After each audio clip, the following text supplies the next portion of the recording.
Hey, Troy Miller here with the Blue Ridge Breakdown. It is February 4th, 2025.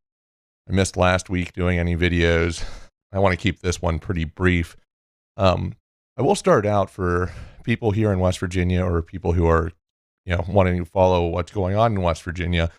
And I think that should be everyone because West Virginia is currently very much kind of the canary in the coal mine for autocracy, as a laboratory of autocracy, as kind of the opposite of the states being a laboratories of democracy, as I think Oliver Wendell Holmes once described them as. Um, they're really the Americans for Prosperity camp, the Koch people.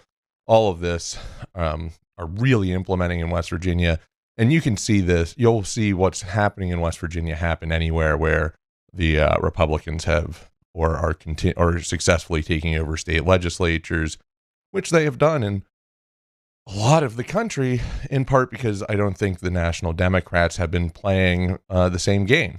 They've been keeping their eyes on the shiny thing at the top of the ticket and not paying attention to losses in state legislatures, state houses, and governorships all over the country. All right. So for people paying attention, please check out like West Virginia Watch is a great outlet. Mountain State Spotlight is a great outlet. Appalachian Voices. The more conventional ones would be West Virginia Metro News, but I think for investigative work, there's some really great journalists all over the state. And I think if you're an investigative journalist in West Virginia, you're easily in a top echelon of investigative journalists in the world, just because nobody's making it easy for you to get any information you need to do the reporting here in West Virginia. It's part of why I'm a commentary guy and not an investigative journalist. Wheeling Free Press or Freewheeling Press, not sure which, I can't remember. Justice Hudson in Wheeling does a great job there. The reporting out of the Daily Athenaeum in Morgantown at West Virginia University, very, very good. I'll try to put all these links and maybe a few more that I'm forgetting into the written part of this. The other thing I want to talk about is, man, it has been a wild ride the last couple of weeks already. We are dealing with basically, you could call it an oligarchical takeover. It's definitely that. We're seeing like a coup in real time, and everything's happening so fast that I mean, my head is spinning. I don't know about anybody else's.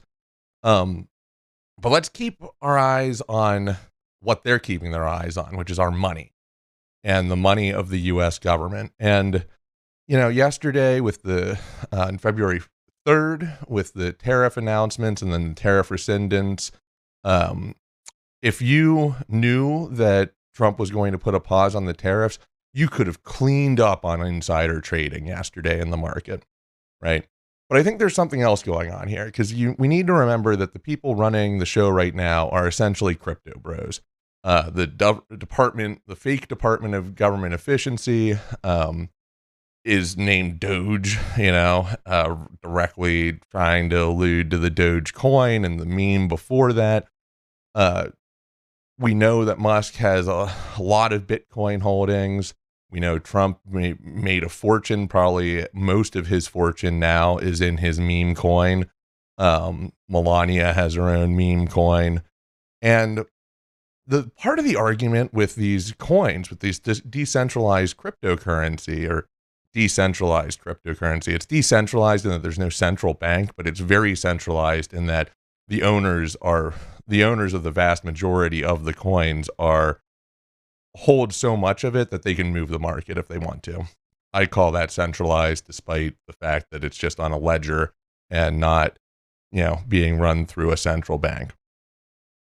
Okay, so part of their argument is that this should basically replace the dollar as a global reserve currency, any of these meme coins. And part of their problem with selling this has been when there are kind of global economic shocks, what more or less happens is sell-offs in the stock market, buying in the bond market, money goes around the world really fast, maybe a couple of times, but by and large, a lot of that money ends up in the US Treasury as the safest place for anyone to store their money because of the full faith and credit of the US government. So if you wanted to change that,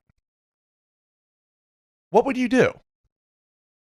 And I think this is a theory about a conspiracy. I don't think it's a conspiracy theory in the way that people use that phrase. But what would you do? Get access to all of the payments, all of the treasury information.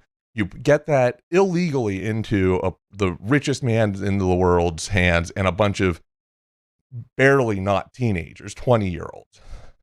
Okay, well, that kind of shakes the full faith and credit of the United States. You put pauses on funding, literally calling into question the creditworthiness of the United States, whether we will fulfill the obligations, legal obligations that we have given to ourselves, to our people.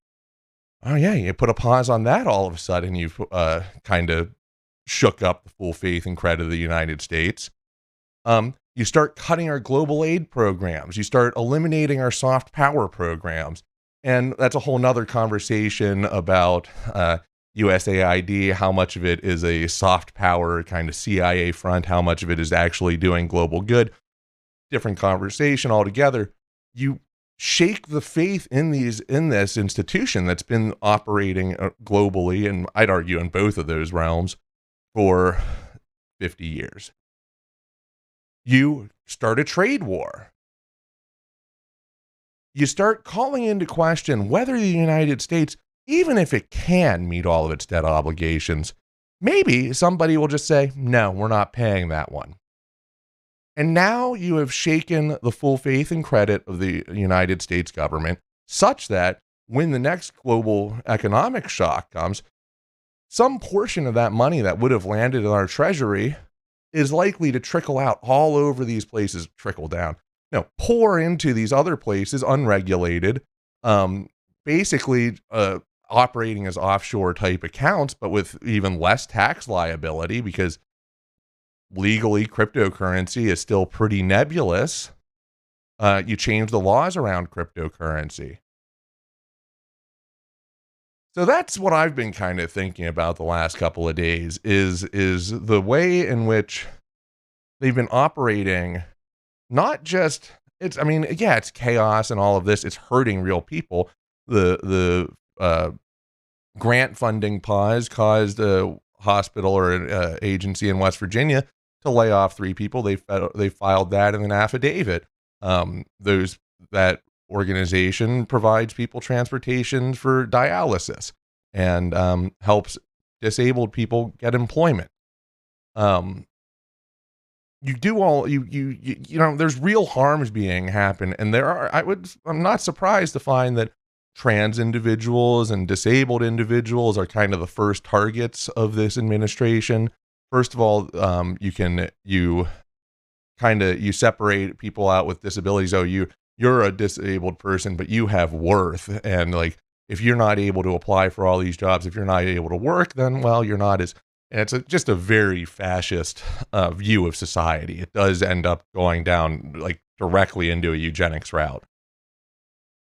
But I don't think that's Elon Musk's main goal, honestly. I think he just can't. He sees money as power, and frankly, he's managed to translate money as power. Money can be translated as power, and also he thinks that central banks and such are arcane. He's not a Rand Paul type who wants to go back to a gold standard. No, he believes in the brilliance of the Silicon Valley types and just thinks that we can replace, the entire monetary system and fiscal system of the US economy and global economy with DOGE coins. I don't know. What do you think? Am I onto something, or am I just kind of grasping at straws? I think it's a pretty clear line about how this is working and how they're working to undermine the full faith and credit of the United States, and how that will benefit the crypto bros. If you agree, subscribe, share, comment, do all the things. Find me on social media. I'm over on Blue Sky. I'm over on Twitter, unfortunately, still. I hate to say it, but Twitter still has a lot of good local West Virginia information. So I stay on there. Um, but in the meantime, take care of yourself, take care of your neighbors, take care of each other. We can't bury our heads in the sand, but we can't also kind of reside in a state of constant anxiety. Um, I consider myself something a musician. That's what's helping me through these times, is being able to pick up my guitar and uh, focus on that here and there before I pick up the news again and blink in disbelief. I'll tell you, there's nothing in the 8th grade civics book I had, which I swear was called something like The Consent of the Governed, um, that could have prepared anyone for not only what Elon Musk is doing, but the kind of how flat-footed any opposition is in this country. So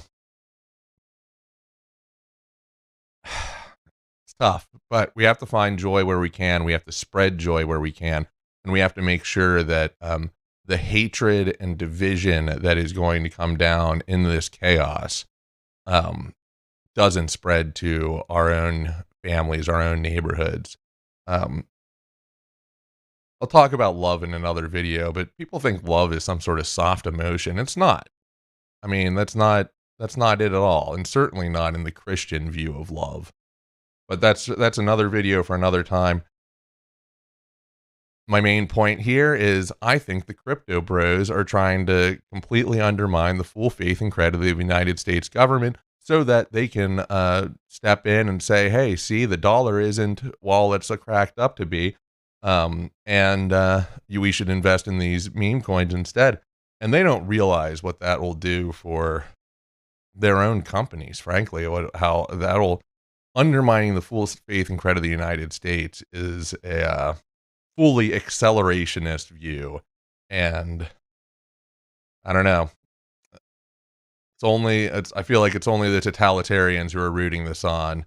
But there's some real questions about whether our whole constitutional order has been basically held together with hopes, dreams, and bubble gum and strings. All right. That's it. Thanks so much for tuning in. Check out the other videos. Spread the word.